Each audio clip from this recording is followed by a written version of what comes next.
Start your own hospital. दोस्तों, मुझे काफ़ी सारे मेरे व्यूवर्स हैं, उन्होंने पूछा कि एक अगर हॉस्पिटल खोलना है, अच्छा हॉस्पिटल खोलना है, तो आपको क्या-क्या चीज़ों की ज़रूरत है? तो दोस्तों, मैंने तो कभी हॉस्पिटल खोला नहीं हूँ, तो ऐसे एक इंसान की तलाश में था जिसने हॉस्पिटल चला रहे हैं और इतने सालों से बखूबी चला रहे हैं। तो हमारे साथ में आज डॉक्टर उस्मान शेख हैं, who is the managing director of one hospital. आज हम उनसे बातचीत करेंगे कि एक अच्छा हॉस्पिटल खोलने के लिए किन-किन चीज़ों की ज़रूरत है। डॉक्टर उस्मान शेख, आपका स्वागत है मेरे चैनल इरफान कौशाली पे। और आपसे मैं और मेरे व्यूवर्स जानना चाहेंगे कि एक अच्छा हॉस्पिटल कैसे खोला जाता है? सबसे पहले आपका बहुत बहुत शुक्रिया इरफान भाई। आपकी कंपनी उद्योग गुरु का बहुत बहुत शुक्रिया कि आपने मुझसे एक सजेशन लिया कि कैसे खोलना है हॉस्पिटल। मैं लास्ट 26 ईयर से फौजी हॉस्पिटल चला रहा हूँ और I am having good experience in management. Sir, कोई भी हॉस्पिटल खोलने के लिए सबसे पहले इम्पोर्टेंट चीज़ होती है लोकेशन। लोकेशन। ओके। लोकेशन बहुत इंपॉर्टेंट है हॉस्पिटल खोलने के लिए कि it should be in such A way, location ऐसा हो कि जो इजीली एक्सेसिबल हो, जी। जो हर एक आपके अराउंड जितनी भी पॉपुलेशन है जो इजीली अप्रोच कर सके। तो लोकेशन इज़ वेरी इंपॉर्टेंट। ऐसा ना हो कि कहीं इंटीरियर हो जो लोग लोगों पहुँच को ना पाएँ। लोगों को पहुंचने में तकलीफ हो, या एम्बुलेंस सर्विस को तकलीफ हो, या फायर सर्विस को तकलीफ हो। सो location most important. First is location is very important, easily accessible हो। सेकंड इंपॉर्टेंट सर, आपको किस टाइप का हॉस्पिटल खोलना है। जैसे स्मॉल स्केल हॉस्पिटल खोलना है जो 50 बेड के नीचे है, या 50 to 100 के बेड्स के बीच में आपको ओपन करना है जो मिडल स्केल में आते हैं, और एबव 100 आपको ओपन करना है जो टर्चरी सेटअप में आते हैं। सो तीनों का थोड़ा सा डिफरेंस है। अगर स्मॉल स्केल और मिडल हॉस्पिटल खोलना है तो सबसे पहले इंफ्रास्ट्रक्चर आपको होना चाहिए कि the space should be spacious. सब मोस्ट इम्पॉर्टेंट पेशेंट जाता है तो उसको रिसेप्शन, तो रिसेप्शन आपका अच्छा होना चाहिए, स्पेशियस होना चाहिए। कंसल्टिंग रूम्स अच्छे होना चाहिए। कंसल्टिंग रूम के बाद आपके इन्वेस्टिगेशन डिपार्टमेंट्स जो है वो प्रॉपरली सेटअप होना चाहिए, जैसे लैब, एक्सरे, सोनोग्राफी और मेडिकल स्टोर प्रॉपर होना चाहिए। उसके बाद फिर हम आते हैं एडमिशन्स वगैरह के लिए, तो आईपीडी आपका जो इंटरनल इंफ्रास्ट्रक्चर है वो अच्छा होना चाहिए। आपके पास तीनों कैटेगरी के होना चाहिए, जनरल वार्ड होना चाहिए, स्पेशल रूम होना चाहिए, डिलक्स क्लास होना चाहिए, तो सो दैट हर कैटेगरी के लोग उसको बेनिफिट्स उठा सके। जिनका लो बजट है वो भी बेनिफिट उठा सके, जिनको डिलक्स और स्पेशल चाहिए वो भी उसका बेनिफिट उठा सके। तो वो इम्पोर्टेंट है। उसके साथ में फिर आपके पास सर मोस्ट इम्पॉर्टेंट जो आईसीयू, आईसीयू आपका एक अच्छा इंफ्रास्ट्रक्चर होना चाहिए। आईसीयू विद फुल इक्विप्ड होना चाहिए, वेंटिलेटर, बाईपेप, डीफेप, जितने भी बेसिक इंस्ट्रूमेंट्स है उसके साथ में चाहिए। एनआईसीयू होना चाहिए इफ पॉसिबल। और उसके साथ में फिर आपका एक अच्छा ऑपरेशन थिएटर होना चाहिए। Operation theatre is also equally important, क्योंकि अगर आप 50 बेड का भी हॉस्पिटल डाल रहे हैं और ऑपरेशन थिएटर, नेचुरली आपके ऑपरेटिव, एक्सीडेंटल सर्जरीज और इमीडिएटली एलएसीएस वगैरह सब आते ही रहते हैं। ओके। सो आपका ऑपरेशन थिएटर भी बहुत अच्छा होना चाहिए। उसके साथ में लेबर रूम होना चाहिए। अगर आप मेटर्निटी खोल रहे हैं तो लेबर रूम भी अच्छा और स्पेशियस एक्सीलेंट लेबर रूम होना चाहिए। फिर पेशेंट अगर आईसीयू है तो उसके साथ में वेटिंग एरिया भी होना चाहिए कि पेशेंट अगर उसके रिलेटिव्स हैं उनको रुकना है तो वेट। तो ये बेसिक जो कुछ चीज़ें हैं जो इम्पोर्टेंट है स्मॉल स्केल हॉस्पिटल्स के लिए। उसके बाद फिर आप जाते हैं मिडिल स्केल हॉस्पिटल्स के लिए। अगर 50 to 100 बेड का, तो वो हिसाब से आपका स्पेस भी होना चाहिए, ओके। लिफ्ट फैसिलिटी होना चाहिए।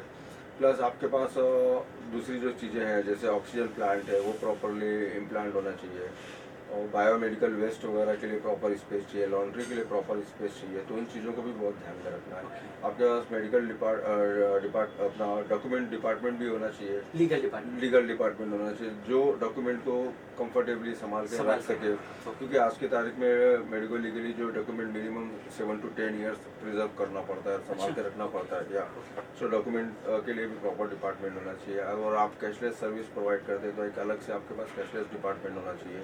तो there should be proper system. And tertiary setup की बात करें तो then there is no limit of sky. ऐसा है Okay. कि आप उसमें जितना आप करो उतना कम है। Is depend upon your investment. Okay. और सर, ये तो हुआ आपने जो इंफ्रास्ट्रक्चर के बारे में बात किया। अब बिजनेस प्लान के बारे में बात कीजिए कि एक हॉस्पिटल बनाना है, तो जैसे मेरे व्यूवर्स हैं, किसी को हॉस्पिटल खोलना है, तो बिजनेस प्लान का क्या रोल है इसके अंदर से? सर, बिजनेस प्लान तो इम्पोर्टेंट है, क्योंकि बाकी अदर बिजनेस सेक्टर की तरह हॉस्पिटल के लिए भी प्लानिंग करके ही आपको काम करना है। क्योंकि हॉस्पिटल चालू करने के बाद ज़रूरी नहीं कि इमीडिएटली हॉस्पिटल भर जाए। ओके। या इमीडिएटली चालू हो जाए। तो कोई भी हॉस्पिटल बनाने के बाद उसको 4-6 महीने का वेटिंग पीरियड लगता है, फिर एक बार हॉस्पिटल चलने लगता है। तो एटलीस्ट आपके पास प्रॉपर बैकअप होना चाहिए, प्रॉपर वर्किंग होना चाहिए कि हम इतना बड़ा सॉरी हम मिडल स्केल या स्मॉल स्केल या टर्चरी सेटअप बना रहे, तो उतना बैकअप आपके पास प्रॉपरली होना चाहिए।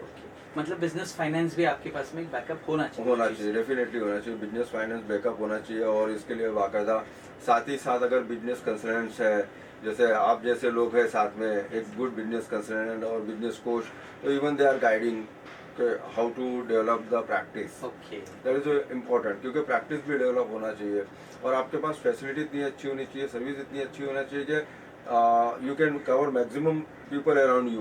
ओके। और इक्विपमेंट और मशीनरी खरीदते वक्त किन चीज़ों का ध्यान देना चाहिए डॉक्टर साहब? सबसे मोस्ट इम्पोर्टेंट सर, कोई भी इंस्ट्रूमेंट ले या मशीनरी ले तो उसका पहले तो प्रोडक्ट कंपनी रिलायबल है कि नहीं, क्योंकि आज बहुत सारी कंपनियां हैं जो थोड़े दिन तक चालू रहती है, बंद हो जाती है। ओके। इवन आई फेस काफ़ी साल पहले मैं बहुत इन चीज़ों को फेस कर चुका हूँ।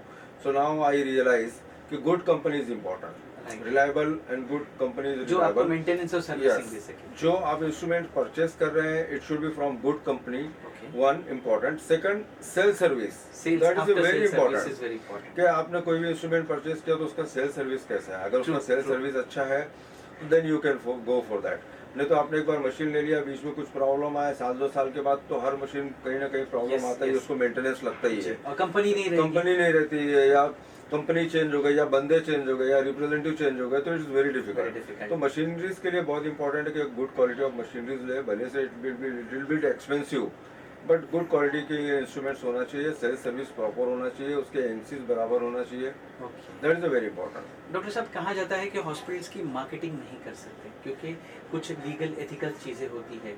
तो अगर एक हॉस्पिटल को, क्योंकि हर बिजनेस को राइट से मार्केटिंग करने का, और हॉस्पिटल को मार्केटिंग नहीं कर सकते, तो जैसे आप ये इंटरव्यू शुरू होने से पहले आपने मुझे बोला था कि हमारी मार्केटिंग है हमारी सर्विस, ठीक है, तो आप क्या कहना चाहोगे इस चीज़ के लिए?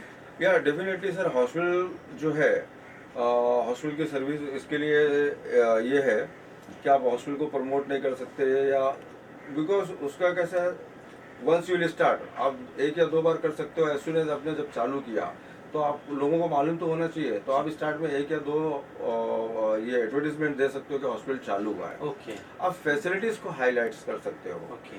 कि फैसिलिटीज आपके पास, क्योंकि और उसको भी 1 या 2 बार आप हाईलाइट कर सकते हो।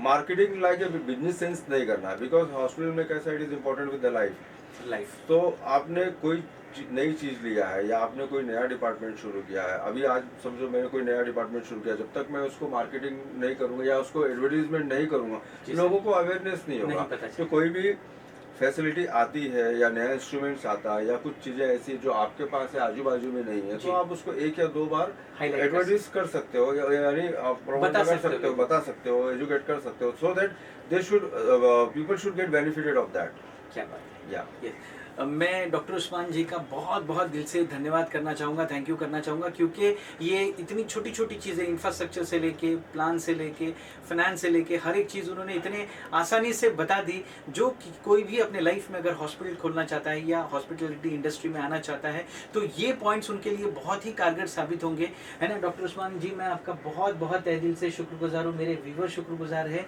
और कमेंट में गॉड ब्लेस यू लिखना मत भूलिए, क्योंकि ये सारी जो चीज़ें हैं वो आपको लाइफ में आगे काम आएगी। हमेशा हंसते रहिए, मुस्कुराते रहिए, इरफान कौशाली के साथ में। Thank you so much.